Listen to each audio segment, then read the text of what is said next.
ma leedahay uur ma soo gaartay bilihii dambe ma isku aragtay madax xanuun bog xanuun indhaho caad uu kaa soo galo walxaw aad u aragtid labo ama jirka ku barara waa Dr. Cabdikariim Axmed Maxamuud kuna takhasusay qaliinada iyo daweynta cudurrada haweenka waxaan jecelahay maanta inaan ka hadlo arrin aad iyo aad muhiim u ah waxaan arkay dad badan oo qaba dhiikar balse aan fahamsanayn waxaan arkay dad badan oo uur leh bilihii dambena soo gaaray leh madax xanuun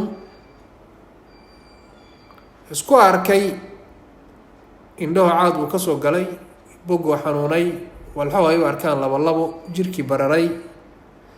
balse aan soo gaarin isbitaalada oo isbitaalada yimaada markii dhibaatooyin waaweyn ay dhacaan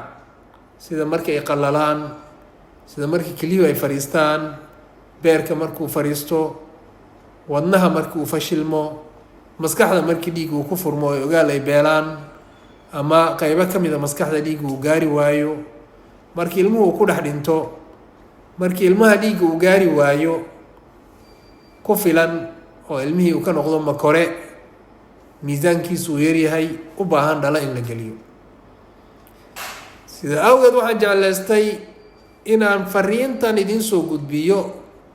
si dadka inta aanay dhibaatooyinka waaweyn la soo gudboonaan ay isbitaalada u yimaadaan xilli horena isu daweeyaan fariinta ha la gaarsiiyo qof kasta oo uur leh oo bilihii dambe soo gaaray oo dareemaya madax xanuun bog xanuun indhaho caad uu ka soo gala ama walxaha uu arko labo ama jirkoo barara waad mahadsan